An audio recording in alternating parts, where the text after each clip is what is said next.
Part 2 है जी हमारे पास।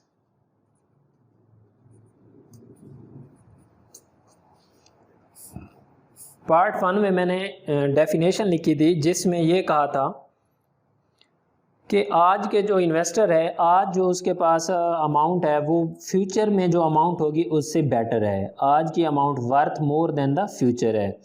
तो उसकी वजह क्या है, मैंने लिखवाया था कि आप लोग उस पर इंटरेस्ट अर्न कर सकते हैं, बैंक में अपने पैसे रखवा सकते हैं, उसको बिजनेस लगा सकते हैं। तो बैंक में जब पैसे आप रखेंगे तो वहाँ उससे क्या इनकम होगी, इंटरेस्ट होगी। तो इंटरेस्ट को डिफाइन करते हैं जी, इंटरेस्ट बेसिकली कहते किसे हैं। तो इंटरेस्ट है जी मनी पेड, ब्रैकेट में मैं लिख रहा हूं earned for the use of money.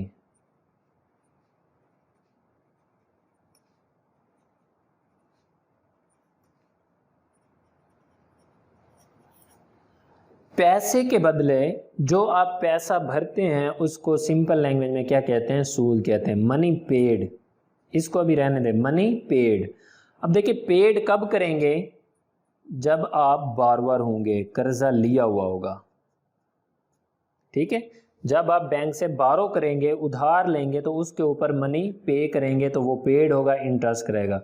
अब देखिए अर्न कब करेंगे, जब आपने बैंक में डिपॉजिट किया होगा या किसी को उधार दिया होगा, लैंड की होगी मनी, ठीक है, या लैंड या लैंड, ये दोनों सूरत में आता है।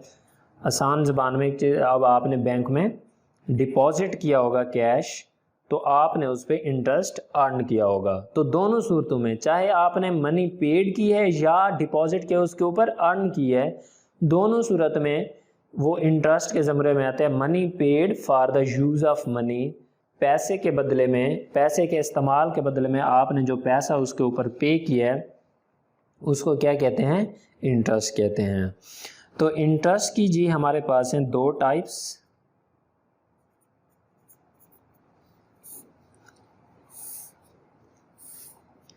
एक है हमारे पास सिंपल इंटरेस्ट,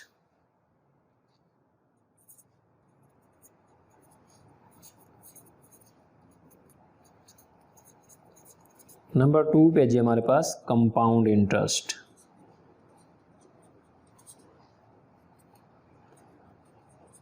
अब इन दोनों में फ़र्क भी समझते हैं कि सिंपल इंटरेस्ट क्या चीज़ है और कंपाउंड इंटरेस्ट क्या चीज़ है।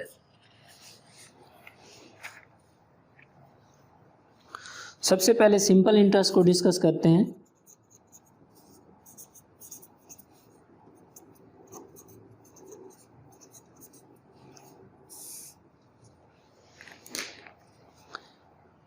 Interest paid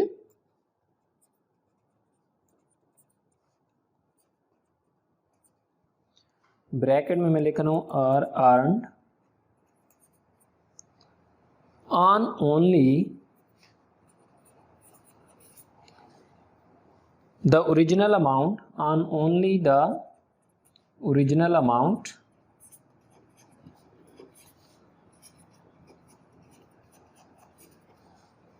or principal amount। Original amount या प्रिंसिपल अमाउंट एक ही चीज़ है। बारोड ब्रैकेट में मैं लिख रहा हूँ लेंट। इस डेफिनेशन को थोड़ा समझते हैं जी। देखिए आपने इंटरेस्ट पे किया है या अर्न किया है। अब देखिए इंटरेस्ट पे कब करेंगे, जब आपने अमाउंट बारो की होगी, और अर्न कब करेंगे, जब आपने लेंड की होगी। बारो महीना होता है उधार लेना और लेंट मतलब होता है उधार देना। तो जब आप उधार देंगे तो अर्निंग होगी, जब आप उधार लेंगे तो आप पे करेंगे उसके ऊपर। ऑन ओनली, ये इंपॉर्टेंट है, इसमें याद रखें कि सिर्फ किस पे, ओरिजिनल अमाउंट। जब आप इंटरेस्ट पे कर रहे हो या अर्न कर रहे हो सिर्फ और सिर्फ ओरिजिनल अमाउंट पे, या जिसको प्रिंसिपल अमाउंट भी कहते हैं, तो ऐसी सिचुएशन में इसको कहते हैं सिंपल इंटरेस्ट। ठीक है जी। सिंपल इंटरेस्ट कैलकुलेट करने का फार्मूला भी है, उस पर भी बाद में जाते हैं। उससे पहले मैं एक एग्जांपल देना चाहूँगा सिंपल इंटरेस्ट की।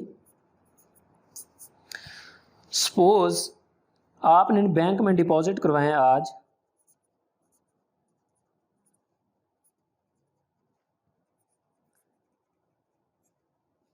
डिपॉजिटेड ₹1000, 1000 रुपये आपने बैंक में डिपॉजिट करवाए हैं।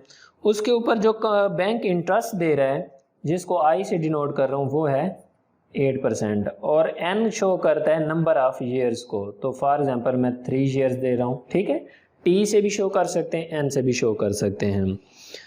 तो अब आप इसमें कैलकुलेट करें, बताएंगे कि सिंपल इंटरेस्ट क्या चीज़ है और किस तरह से इसकी इम्प्लीकेशंस है।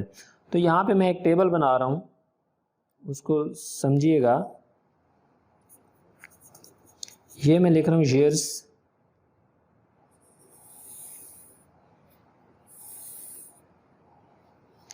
One two three, outstanding balance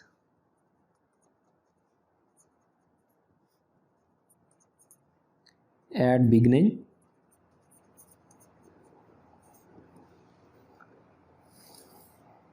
interest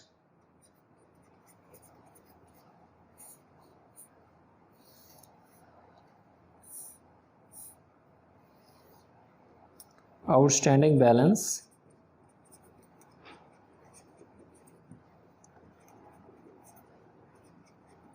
at end, and पे आउटस्टैंडिंग बैलेंस क्या होगा। अब देखें, आपने पहले साल के शुरू में जमा करवाए 1000 रुपये, ठीक है। इंटरेस्ट रेट कितना है जी? 8%। तो 1000 के ऊपर आपने पहले साल 8% लेना है। तो 8 डिवाइडेड बाई 100 करेंगे तो 8%, ये इंटरेस्ट कितना बनेगा? 80 रुपीज़, ठीक है जी। अब देखिए, 1 साल बाद आपका बैलेंस कितना हो जाएगा? 1080 रुपये। अब अगले साल के शुरू में ये देखें, एट द बिगिनिंग बैलेंस कितना होगा और साल के एंड में कितना होगा बैलेंस। तो आपके अगले साल में अकाउंट में बैलेंस कितना है जी? 1080।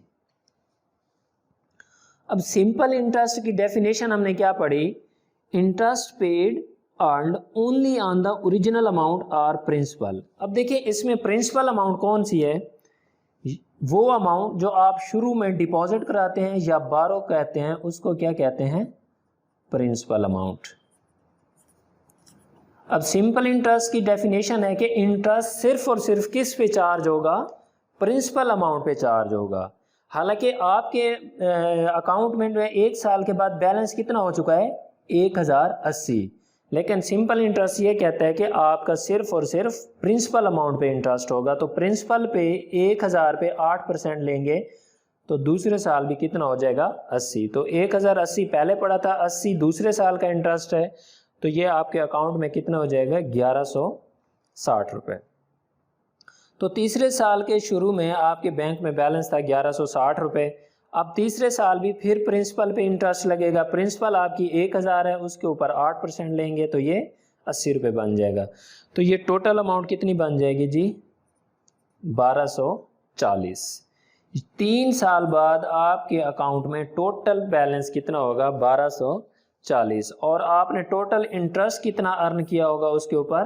3 सालों में 80 रुपये हर साल आप इंटरेस्ट अर्न करते रहे हैं, तो ये 240 रुपये आपने उस पर क्या इंटरेस्ट अर्न किया है। अब ये है सिंपल इंटरेस्ट। कंपाउंड इंटरेस्ट क्या है वो मैं जब आपको पढ़ाऊंगा तो आपको मज़ीद इसमें डिफरेंस हो जाना चाहिए।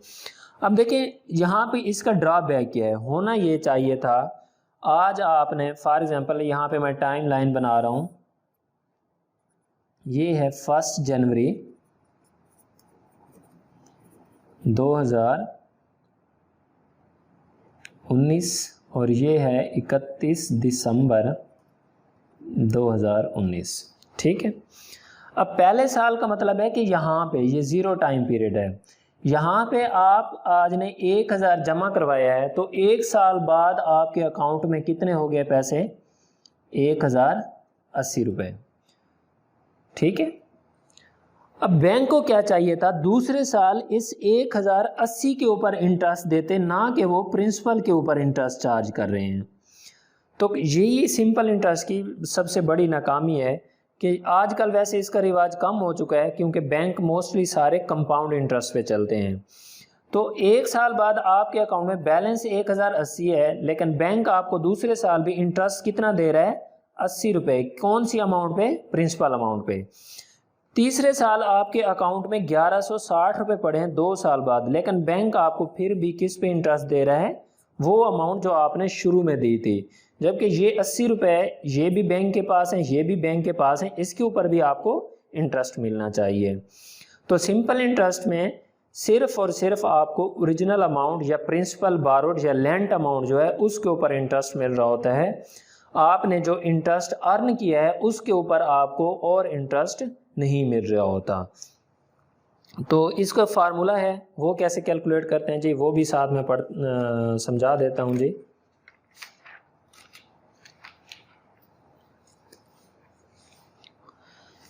सिंपल इंटरेस्ट का फार्मूला है जी हमारे पास,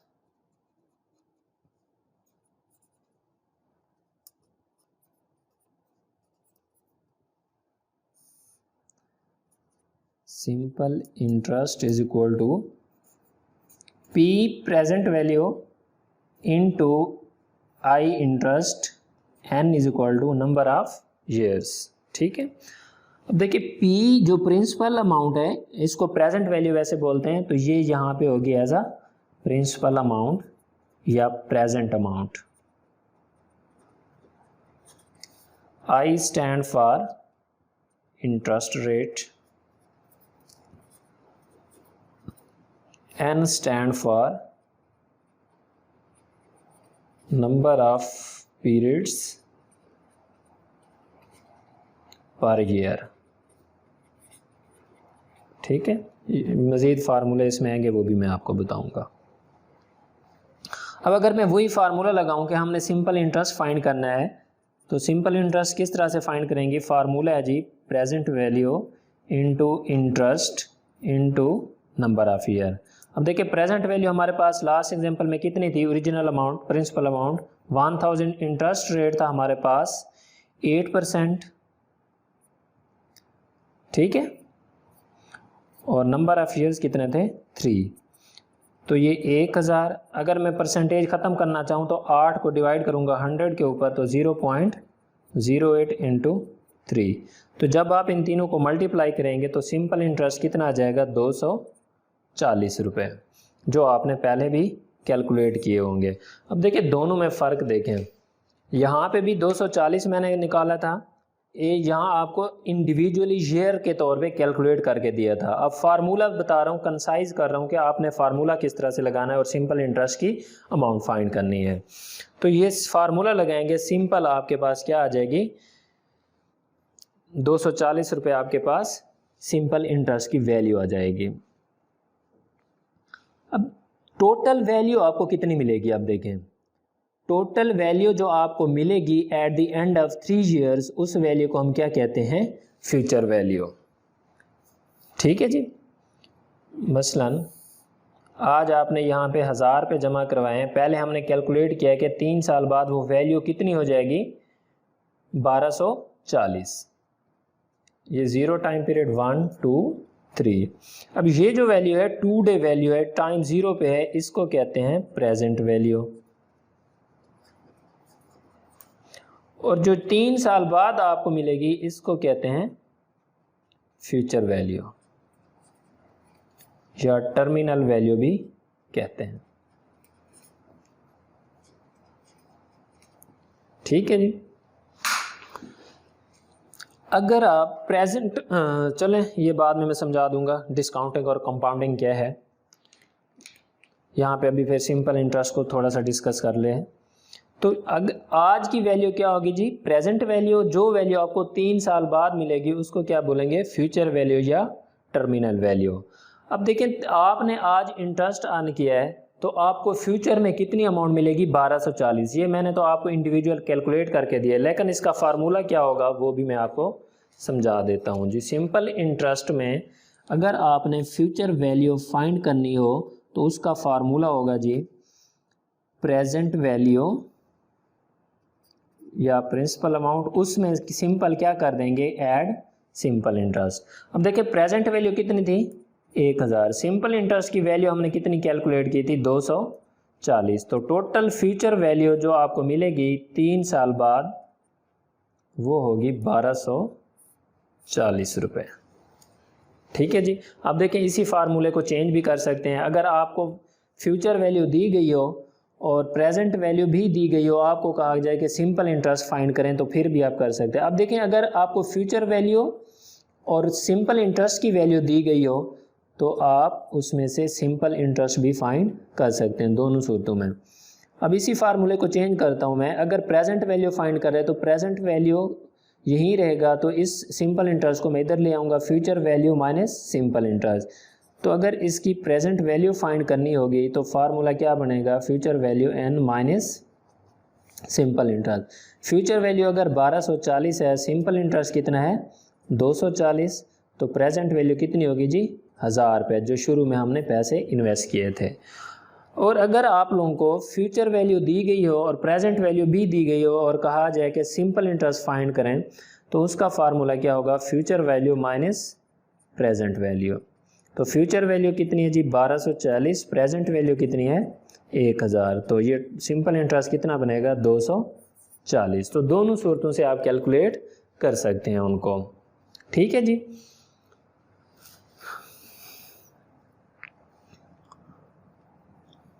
तो ये फ्यूचर वैल्यू कैलकुलेट किया आपने, प्रेजेंट वैल्यू भी कैलकुलेट की, दोनों डिफरेंट तरीके से आप लोग सॉल्व कर सकते हैं इसको। उसके अलावा एक और तरीका भी है, जैसे कि यही फार्मूला है, मैं इसी को एक्सटेंशन कर रहा हूँ, future value n is equal to present value plus simple interest. अब देखिए present value plus simple interest का फार्मूला क्या था हमारे पास, present value into I into N, तो ये था फार्मूला। तो प्रेजेंट वैल्यू को अगर हम कॉमन ले लें, ठीक है, तो यहाँ पे हमारे पास क्या बन जाएगा जी 1 plus I raise to power n। तो इस सूरत में भी आप फ्यूचर वैल्यू फाइंड कर सकते हैं। कैसे बोला, future value n is equal to present value कितनी थी हमारे पास 1000, 1 प्लस इंटरेस्ट रेट 8% था तो 0.08 में लिख रहा हूँ, और नंबर ऑफ ईयर्स कितने थे 3। तो इसको आप मल्टीप्लाई करेंगे तो ये आ जाएगा 1240, आपकी जो क्या है फ्यूचर वैल्यू आ जाएगी। ठीक है। सिंपल इंटरेस्ट के साथ हम फ्यूचर वैल्यू किस तरह से फाइंड कर सकते हैं वो भी मैंने आपको यहाँ पे बता दिया है। अगर आप प्रेजेंट वैल्यू फाइंड करना चाहते हैं, जैसे यहाँ पे आपने प्रेजेंट वैल्यू फाइंड की है, तो इसका भी फार्मूला है, वो भी मैं आप लोगों को बता देता हूँ। Present value is equal to future value divided by 1 plus interest rate into n। तो फ्यूचर वैल्यू आपके पास कैलकुलेट हो गया ऑलरेडी 1240, 1 प्लस इंटरेस्ट रेट है 0.08, नंबर ऑफ ईयर्स हैं आप लोगों के पास 3। तो इसको डिवाइड करेंगे तो ये आपके पास प्रेजेंट वैल्यू आ जाएगी, जो शुरू में हमने कैलकुलेट किया था। 3 वेरिएबल हैं इस फार्मूले में basically, present value, interest rate, number of years, और चौथा फ्यूचर वैल्यू। तो ये 3 वेरिएबल अगर मालूम हो तो आप चौथा वेरिएबल फाइंड कर सकते हैं। कोई भी एक वेरिएबल मिसिंग होगा, बाकी 3 वेरिएबल आप क्या कर सकते हैं फाइंड कर सकते हैं। तो ये था जी हमारे पास सिंपल इंटरेस्ट। अब हम जाते हैं जी कंपाउंड इंटरेस्ट की तरफ के कंपाउंड इंटरेस्ट क्या चीज़ होती है।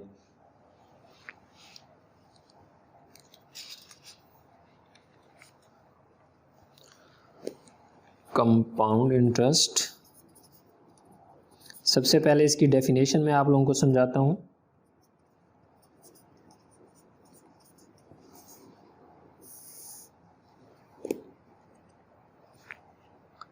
Interest paid earn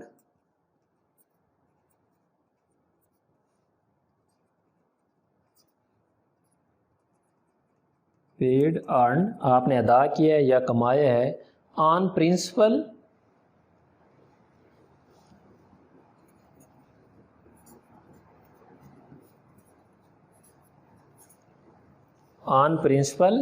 as well as principal amount आपने चाहे बारोड की होगी प्रिंसिपल बारोड या लैंड। अब देखें, जब बारो करेंगे तो पे करेंगे, जब लैंड करेंगे तो अर्न करेंगे। तो interest paid on principal borrowed या लैंड, वो चाहे प्रिंसिपल अमाउंट आपने बारो की हो या किसी को कर्ज दिया हो, as well as on previously interest earned, as well as on previous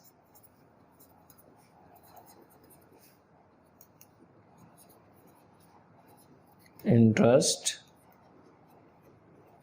earned. दो इंपॉर्टेंट चीज़ें इसमें, सबसे पहले तो पेड और इंटरेस्ट, ये पहले मैं समझा चुका हूँ, बारोड और लैंड का भी पता है। कंपाउंड इंटरेस्ट क्या कहता है? इंटरेस्ट आपने पे किया हो या अर्न, पहले नंबर पे है प्रिंसिपल, उसके बाद as well as any previous interest earned, वो इंटरेस्ट जो आपने प्रिंसिपल पे भी अर्न किया है या दूसरे नंबर पे सूद दर सूद जिसको कहते हैं, सूद के ऊपर सूद, कि आप उसने जो इंटरेस्ट अर्न किया उसके ऊपर भी अर्न कर रहे हैं। तो प्रिंसिपल पे भी आप सूद लेंगे और जो उससे पहले आपने सूद अर्न किया होगा उसके ऊपर भी आप सूद लेंगे। तो वही पहले वाली एग्जांपल जो मैंने सिंपल इंटरेस्ट में की थी उसी को मैं आगे लेकर चलता हूँ, आप लोगों को थोड़ा सा क्लियर हो गए। years outstanding balance at beginning,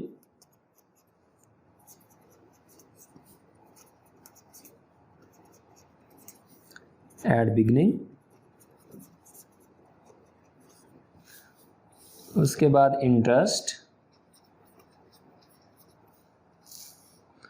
उसके बाद outstanding balance at the end. 3 साल थे पहले वाली सिंपल इंटरेस्ट में भी। अब देखिए शुरू में आपने कितने अमाउंट दिए थे? 1000 रुपये, ठीक है। एक बार याद रखें, सिंपल इंटरेस्ट और कंपाउंड इंटरेस्ट में पहले साल का जो इंटरेस्ट होगा वो हमेशा सेम रहेगा। सिंपल में भी पहले साल का 80 था और कंपाउंड में भी पहले साल का 80 था। देखिए 1000 आपने बैंक में रखे थे, उस पर 8% इंटरेस्ट हुआ, एक साल बाद उस पर इंटरेस्ट कितना हुआ? 80। तो एट द एंड ईयर जब आप गए होंगे 1000 आपका ये पड़ा था और 80 रुपये आपने उसके ऊपर इंटरेस्ट अर्न किया, तो total balance at the end कितना हो चुका होगा? 1080। तो अगले साल के शुरू में आपके पास 1080 थे। अब बात यहाँ पे गौर किए दूसरे साल की, तो पहले साल तो वही अमाउंट है। अगर मैं सिंपल इंटरेस्ट की बात करूं जो पहले मैंने समझाया था आप लोगों को, देखिए इसमें भी पहले साल का इंटरेस्ट क्या है? सेम है। यहाँ भी 1080 है, यहाँ भी 1080 है, पहले साल का सेम अमाउंट है एट द एंड, ठीक है। अब दूसरे साल क्या कर रहे हैं? 1080 के ऊपर इंटरेस्ट लेगा 8%, ना कि वो प्रिंसिपल पे लेगा, क्योंकि डेफिनेशन क्या है? प्रिंसिपल के ऊपर भी इंटरेस्ट लेगा और अगर उससे पहले उसने कोई इंटरेस्ट अर्न किया उसके ऊपर भी इंटरेस्ट लेगा। 1000 के ऊपर भी इंटरेस्ट बैंक लगाएगा और जो 80 रुपये अर्न किए गए हैं उसके ऊपर भी इंटरेस्ट बैंक पे करेगा। तो 1080 का जब आप 8% निकालेंगे तो ये बनेगा जी 86.4। अब पहले एक साल के एंड पे आपके पास पड़ा था 1080 और इस साल का इंटरेस्ट कितना अर्न किया है आपने? 86.4। तो एक साल बाद आपके बैंक में कितनी अमाउंट होगी जी? 1166.4। तो अगले तीसरे साल के शुरू में आपके पास 1166.4 थे, तो इसी के ऊपर बैंक क्या पे करेगा? इंटरेस्ट 8%, जो कि क्या बनेगा? 93.31। तो 1166.4 पहले पड़े थे आपके बैंक अकाउंट में, इसमें आपने इंटरेस्ट जो अर्न किया है इस साल का 93.31, तो ये टोटल अमाउंट जो बन गई 1259.7। अब बात यहाँ समझने की है दो चीज़ें। ये जो टोटल इंटरेस्ट करेंगे यहाँ पे ये बनेगा 259.71, जबकि सिंपल इंटरेस्ट में हमने कितना इंटरेस्ट अर्न किया था? 240। जबकि कंपाउंड इंटरेस्ट में उसी अमाउंट के ऊपर कितना इंटरेस्ट अर्न किया? 259। सिंपल इंटरेस्ट में at the end future value हमें मिली थी 1240, लेकिन कंपाउंड इंटरेस्ट में देखें कितनी मिल रही है 1259.7। तो इसकी वजह क्या है? उसकी वजह यही है कि सिंपल इंटरेस्ट में दूसरे साल भी आपको प्रिंसिपल पे इंटरेस्ट मिल रहा था, लेकिन यहाँ पे आपको प्रिंसिपल पे इंटरेस्ट नहीं मिल रहा है। यहाँ से थोड़ा सा मैं आपकी याददाश्त कराता चलूँ, फ़र्क आप लोगों के सामने है। देखिए दूसरे साल यहाँ पे आपको 1000 के ऊपर 8% मिला, पहले साल सिंपल इंटरेस्ट में भी 8। दूसरे साल आपका बैलेंस तो 1080 था, लेकिन आपको इंटरेस्ट किसके ऊपर मिला था?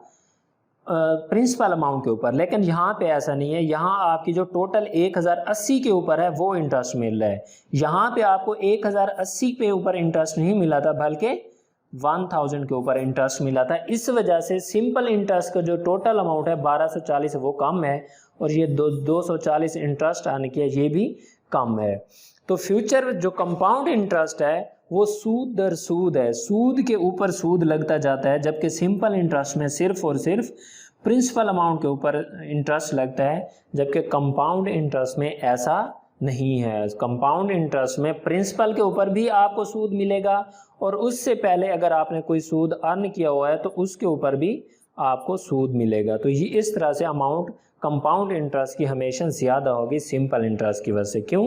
क्योंकि कंपाउंडिंग फैक्टर आ रहा है, बेस बढ़ती जा रही है। यहाँ पे पहले साल 1000 के ऊपर इंटरेस्ट लगा है, दूसरे साल 1080 के ऊपर लगा है, तो इस वजह से बेस बढ़ गई है। सिंपल इंटरेस्ट में यहाँ भी 80 था, यहाँ भी 80 था, यहाँ भी 80 था, लेकिन यहाँ पे बेस बढ़ गई। 80 क्यों आया था? क्योंकि उस तीनों में हमने इसी प्रिंसिपल के ऊपर इंटरेस्ट दिया था, इस वजह से 80 आया था। लेकिन कंपाउंड इंटरेस्ट में बेस बढ़ रही है, यहाँ पे 1166 के ऊपर 8% बढ़ रहा है, इस वजह से इंटरेस्ट बढ़ रहा है। तो ये फ़र्क था जी सिंपल और कंपाउंड इंटरेस्ट का। कंपाउंड इंटरेस्ट में किस तरह से फ्यूचर वैल्यू फाइंड कर सकते हैं, बाकायदा हम उसकी कंपाउंडिंग टेक्निक्स पढ़ेंगे, लेकिन मैं आपको थोड़ा सा फार्मूले का बताता चलूँ। अगर आपने इसी अमाउंट को फार्मूले की मदद से करना हो तो उसके लिए हम क्या कहते हैं जी, फ्यूचर वैल्यू या टर्मिनल वैल्यू, वो वैल्यू जो आप रिसीव करेंगे इन फ्यूचर। तो इसका फार्मूला है जी future value n is equal to compound interest में आप बता रहा हूँ। पहले सिंपल इंटरेस्ट के बताया था, अब कंपाउंड इंटरेस्ट में फ्यूचर वैल्यू किस तरह से करेंगे, present value into 1 plus I raise to power n। तो प्रेजेंट वैल्यू थी 1000, 1 प्लस इंटरेस्ट रेट था 0.08, 8% था, उसको मैंने 100 पे डिवाइड कर दिया, तो नंबर ऑफ ईयर 3। तो इसको कैलकुलेट किस तरह से करेंगे, 1000 इंटू 1.08 की पावर 3।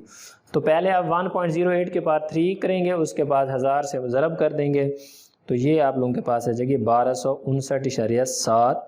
ये वही वैल्यू है जो मैंने यहाँ पे आपको इंडिविजुअली बताई थी।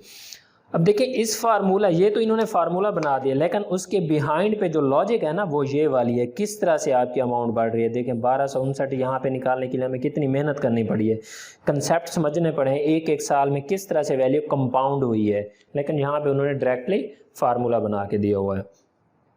अच्छा, बैंक अगर आपको कहे कि हम आपको 3 साल बाद 1259.7 रुपये देंगे, तो बताएं आज उसकी वैल्यू क्या होगी।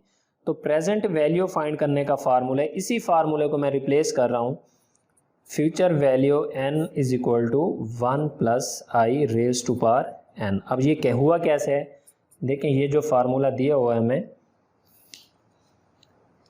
Future value n is equal to present value into 1 plus I raise to power n, ठीक है। तो इसकी बोथ जो साइड हैं उनको 1 प्लस आई से डिवाइड कर दें, तो future value n 1 plus I raise to power n, तो present value into 1 plus I raise to power n, तो इस साइड पे भी 1 plus I raise to power n divide कर दो, तो ये कैंसिल हो जाएंगे। तो फार्मूला क्या बनेगा, future value n is equal to 1 plus I raise to power n, तो ये बनेगी प्रेजेंट वैल्यू। तो present value is equal to future value into 1 plus I raise to power n, ठीक है। इसको बाकायदा डिटेल में भी हमने पढ़ना है, यहाँ मैं सिंपल आपको थोड़ा सा इंट्रो दे रहा हूँ। तो फ्यूचर वैल्यू हमारे पास है 1259.7, 1 प्लस 0.08 डायरेक्ट में लिख रहा हूँ पावर 3। तो जब ये आप कैलकुलेट करेंगे तो ये आपके पास आ जाएगी शुरू में जो आपने 1000 रुपये इन्वेस्ट किए थे। चाहे आप प्रेजेंट वैल्यू से फ्यूचर की तरफ जाएं या फ्यूचर से यहाँ पे प्रेजेंट वैल्यू, यहाँ पे फ्यूचर वैल्यू। प्रेजेंट वैल्यू से फ्यूचर की तरफ जाएं तो जवाब ये आना चाहिए, अगर 1259.7, अगर फ्यूचर वैल्यू से आज की वैल्यू में कन्वर्ट करना चाह रहे हैं तो वो वैल्यू कितनी है, 1000 होनी चाहिए। तो ये बेसिकली फ़र्क आपको समझ आ गया है। अगर इससे नहीं समझ आया तो आप क्वेश्चन कर सकेंगे, कमेंट सेक्शन में भी पूछ सकते हैं, मुझे बता सकते हैं। ठीक है जी। उसके बाद नेक्स्ट हम जो है इसकी कैलकुलेशन पढ़ेंगे। फ्यूचर वैल्यू है क्या चीज़, मैथमेटिक्स ऑफ फाइनेंस क्या है, कंपाउंडिंग टेक्निक्स क्या हैं, डिस्काउंटिंग टेक्निक्स क्या हैं।